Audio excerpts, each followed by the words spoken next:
अगर आपका बजट 40,000 का है और इस प्राइस में अपने लिए रिसेंटली लॉन्च स्मार्टफोन अगर आप बाय करने का सोच रहे हैं तो प्लीज रुक जाइए, ऐसी गलती बिल्कुल भी मत कीजिए, वरना जितना बड़ा आपका बजट है उतना ही बड़ा आपको झटका भी लग सकता है। अब मैं ऐसा इसलिए कह रहा हूं क्योंकि चिपसेट की जो शॉर्टेज है उसके कारण जो स्मार्टफोन को 30-35,000 के प्राइस रेंज में लॉन्च होना चाहिए वह भी आपको देखने को मिलेंगे 40 से 45,000 के प्राइस रेंज के अंदर, जो कि कहीं से भी बर्थेड चॉइस नहीं है। और अगर आप अपने लिए कैमरा सेंट्रिक फोन ढूंढ रहे हैं, चाहते हैं कि अच्छा स्मार्टफोन मिल जाए, तो आप लोग अभी जा सकते हैं Oppo Reno 14 की तरफ। हालांकि स्मार्टफोन एक जनरेशन पुराना जरूर हो चुका है पर स्टिल अभी भी बहुत ही तगड़ा स्मार्टफोन है, आप इसे कंसीडर कर सकते हो। कंटेंट क्रिएटर के लिए बहुत ही बढ़िया चॉइस रहने वाली है। स्पेक्स की अगर बात करूं तो यहाँ पे ना आपको 6.59 इंचेस की एमोलेड स्क्रीन मिलने वाली है, जो कि 120 हर्ट्ज के रिफ्रेश रेट और 240 हर्ट्ज के टच सैंपलिंग रेट के साथ में आ जाती है। साथ ही फ्रंट में Corning Gorilla Glass 7i का सपोर्ट मिलने वाला है। इसके अलावा इन डिस्प्ले फिंगरप्रिंट सेंसर भी दिया गया है। वही परफॉर्मेंस के लिए यहाँ पे आपको MediaTek की तरफ से Dimensity A350 का चिपसेट मिलता है, जहां पे आप डेली टास्क या फिर मल्टीटास्किंग आराम से कंप्लीट कर सकते हैं। इसके अलावा Android 15 पे स्मार्टफोन आपको रन करते हुए मिल जाएगा। 6000 mAh तक की यहाँ पे आपको बड़ी बैटरी भी मिलेगी, जो कि ना 80 वॉट के फास्ट चार्जिंग अडेप्टर को सपोर्ट करती है। स्मार्टफोन IP68 की रेटिंग के साथ में भी आता है।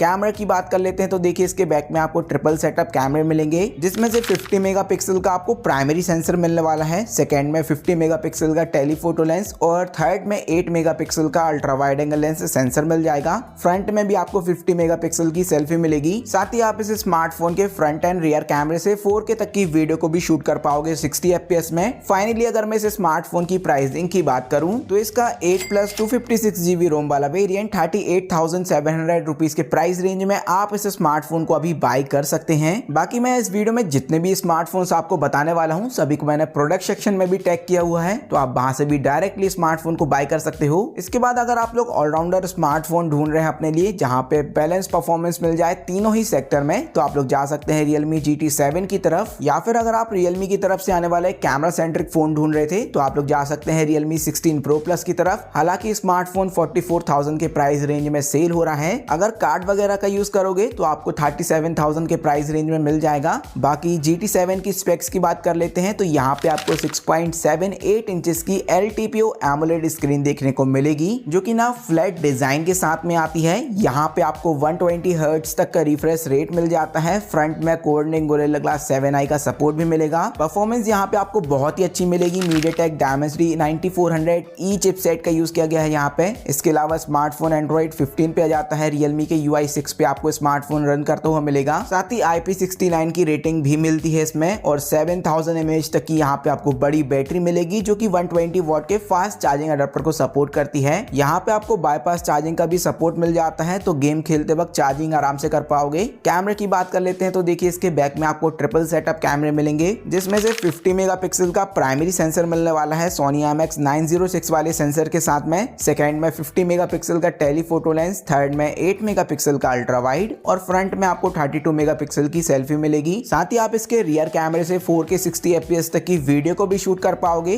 फाइनली अगर मैं इस स्मार्टफोन की प्राइसिंग की बात करूं तो इसका 12+ 256GB रोम वाला वेरिएंट 38,999 के प्राइस रेंज में आप इस स्मार्टफोन को अभी बाय कर सकते हो। या फिर अगर आप लोग चाहते हो कि अपने लिए एक अच्छी ब्रांड वैल्यू के साथ आने वाला एक फ्लैगशिप स्मार्टफोन आपको मिल जाए, तो आप लोग जा सकते हैं OnePlus 13R की तरफ। जानता हूं कि ये स्मार्टफोन थोड़ा पुराना हो चुका है, पर अभी भी ये स्मार्टफोन बहुत ही तगड़ी परफॉर्मेंस के साथ में आ जाता है और अभी के स्मार्टफोन्स को बहुत ही तगड़ी टक्कर दे रहा है। स्पेक्स की अगर बात करूं ना तो यहाँ पे आपको 6.78 इंचेस की एमोलेड स्क्रीन इसमें आपको देखने को मिलेगी, क्योंकि ना 120 हर्ट्ज के रिफ्रेश रेट के साथ में आती है। फ्लैट डिजाइन के साथ में आता है स्मार्टफोन। 4500 निट्स तक की पीक ब्राइटनेस और Corning Gorilla Glass 7i का सपोर्ट भी मिलेगा यहाँ पे। परफॉर्मेंस के लिए ना यहाँ पे आपको स्नैपड्रैगन की तरफ से 8 Gen 3 वाला चिपसेट मिलेगा, जिसका अंततः स्कोर 17 लाख के ऊपर का निकल के आता है। तो यहाँ पे आपको BGMI या फिर COD जैसे गेम्स 120 FPS में बड़े ही आराम से चला पाओगे। इसके अलावा ना स्मार्टफोन IP65 की रेटिंग के साथ में आता है, जो कि इस स्मार्टफोन को एक छोटा सा कॉन है। बाकी इसमें आपको 6000 mAh तक की बड़ी बैटरी भी देखने को मिल जाएगी, जो कि 80 वॉट के फास्ट चार्जिंग अडेप्टर को सपोर्ट करती है। अभी रही बात इस स्मार्टफोन की कैमरास की, तो देखिए इसके बैक में आपको ट्रिपल सेटअप कैमरे मिलेंगे, जिसमें से 50 मेगापिक्सल का आपको प्राइमरी सेंसर मिलने वाला है Sony Letia 700 सेंसर के साथ में। सेकेंड में 50 मेगापिक्सल का टेलीफोटो लेंस मिल जाएगा।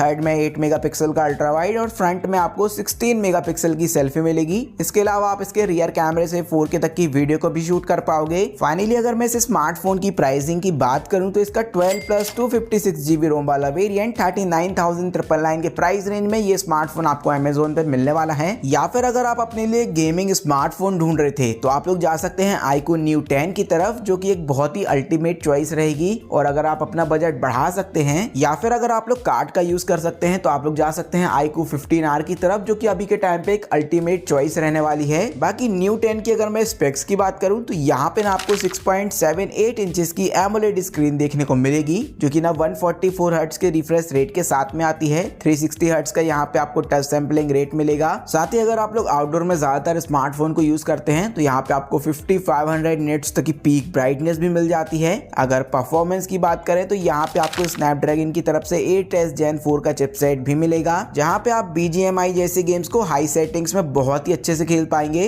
इसके अलावा गेम को और भी ज्यादा एनहेंस करने के लिए iQOO की तरफ से Q1 सुपर कंप्यूटिंग चिपसेट भी मिलने वाली है। वहीं इसमें आपको बाईपास चार्जिंग का सपोर्ट भी मिल जाता है। 7000 mAh तक की यहाँ पे आपको बड़ी बैटरी भी मिलेगी, जो कि 120 वॉट के फास्ट चार्जिंग अडेप्टर को सपोर्ट करती है। अभी रही बात इस स्मार्टफोन की कैमरा डिपार्टमेंट की, तो देखिए इसके बैक में आपको डुअल सेटअप कैमरे मिलेंगे, जिसमें से 50 मेगापिक्सल का प्राइमरी सेंसर मिल जाएगा, 8 मेगापिक्सल का अल्ट्रा वाइड और फ्रंट में आपको 32 मेगापिक्सल की सेल्फी मिलेगी। साथ ही आप इसके फ्रंट एंड रियर कैमरे से 4K 60 FPS तक की वीडियो को भी शूट कर पाओगे। फाइनली अगर मैं इस स्मार्टफोन की प्राइसिंग की बात करूं तो इसका 12+ 256GB रोम वाला वेरिएंट 38,999 के प्राइस रेंज में आप इस स्मार्टफोन को अभी बाय कर सकते हो। या फिर अगर आप अपनी गेमिंग एक्सपीरियंस को और भी ज्यादा पुश करना चाहते हैं तो आप लोग जा सकते हैं पोको X8 Pro की तरफ। यहाँ पे ना आप BGMI या फिर COD जैसे गेम्स को हाई सेटिंग्स में यानी 144 FPS में बड़े आराम से चला पाओगे। और स्मार्टफोन की जो एजेस है ना वो थोड़ी कर्व है, तो गेमिंग करते वक्त ग्रिप अच्छी मिलने वाली है आपको। बाकी 6.59 इंचेस की एमोलेड स्क्रीन देखने को मिलेगी, जो कि फ्लैट डिजाइन के साथ में आती है। यहाँ पे आपको 120 हर्ट्ज तक का रिफ्रेश रेट मिलता है, 480 हर्ट्ज का टच सैंपलिंग आपको रेट मिल जाएगा और कोर्निंग गोरिल्ला ग्लास 7i का सपोर्ट मिलता है फ्रंट में। अगर आप आउटडोर में स्मार्टफोन को यूज करते हैं तो यहाँ पे आपको 3500 निट्स तक की पीक ब्राइटनेस मिल जाएगी, स्क्रीन विजिबल रहती है। अगर परफॉर्मेंस की बात करें तो यहाँ पे आपको MediaTek की तरफ से Dimensity 8500 अल्ट्रा चिपसेट मिलेगा,